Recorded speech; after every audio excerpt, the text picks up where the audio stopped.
Hey everyone, welcome back to another video. In today's video, I have a stock here that is beating the market and is currently trading below their intrinsic value per share, so they could present a good buying opportunity from a value investing perspective. So before I get into it, just want to say leave a like on the video. It really helps this video out a lot in terms of getting it recommended to other people on YouTube, so thanks for that, and let's get right into it. So the stock I'm talking about in this video is Corteva, and we can see that this stock is up almost 40% over the last year, in the same year that the overall stock market is almost down 20%. And so basically, for anyone watching this video who doesn't know, Corteva is basically a farming or agricultural science company, and they essentially just specialize in selling a diverse mix of seeds and crop protection products. And they also sell digital products and services to help farmers be more productive and then just meet global agriculture challenges. And so if we go into their financial statements here, we can see right here that this is their earnings report for the second quarter of 2022. And right here, this is their income statement. And we can see that their net sales for the second quarter of 2022 came out to be about $6.25 billion, which is up 11% year over year from the second quarter of 2021. And we can also see that their net income was about the same at about $970 million, and it went down by about $1 million. And actually, if I go to page 11 right here, we can see their revenues broken up by their segments, their operating segments here. And it's basically broken up by their seed segment, and then also their crop protection, and then also by geography. And so we can see by looking at this that from their seed sales came out to be about $3.9 billion of the total $6.25 billion that we saw in their income statement. And that's up about 4% year over year, which is driven primarily by the increases in global corn and soybean prices over the last year or so.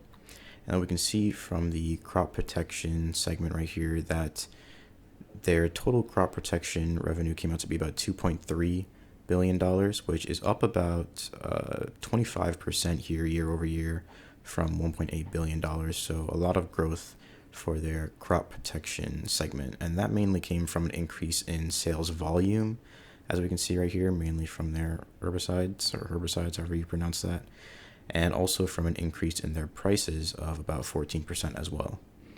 And if I scroll down a little bit here, we can see their revenues broken up by geography, and this basically just shows that the majority of their revenues come from sales to North America for both their seed segment and their crop protection segment. And so if I go back up to page 9 here, we can see their balance sheet, and they have total assets as of the end of June 30th, 2022 of about $40 billion, which is down from $42 billion in December 31st of 2021. And we can also see that the majority of their business is financed by equity as opposed to liabilities.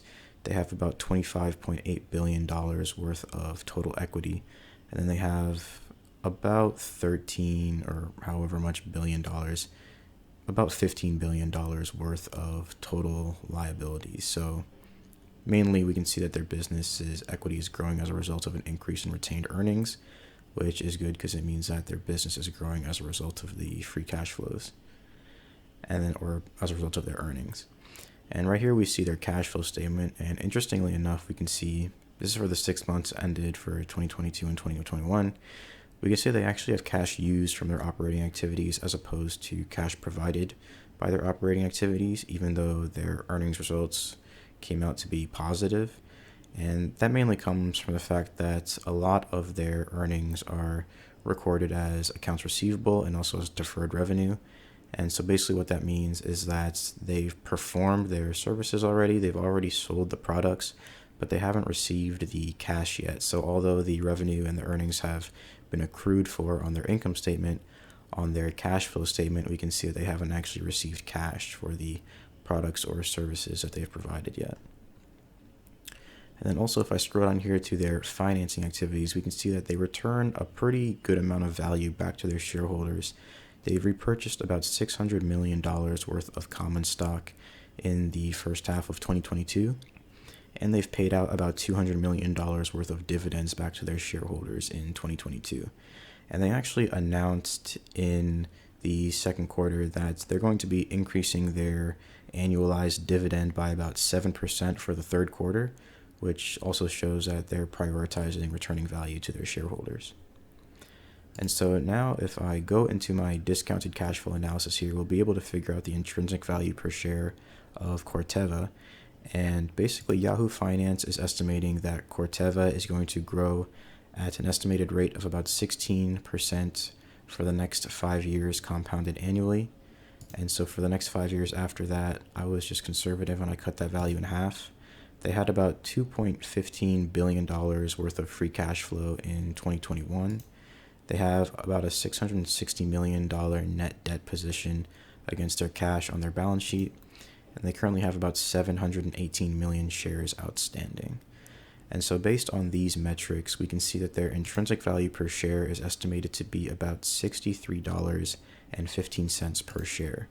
And so compared to their current share price, if I can get it up here, we can see that Corteva is actually trading below their intrinsic value per share at the moment at about $57 per share, despite the fact that their stock is up almost 40% over the last year. So they've had really strong stock performance, and they're also trading below their intrinsic value right now, if these Yahoo Finance growth rates are to be believed.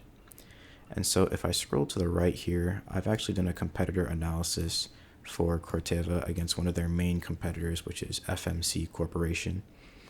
And we can see when we compare these ratios against each other to see the business efficiency for these two companies, that FMC Corporation actually beats out Corteva all across the board in terms of gross profit margin, net profit margin, and ROA.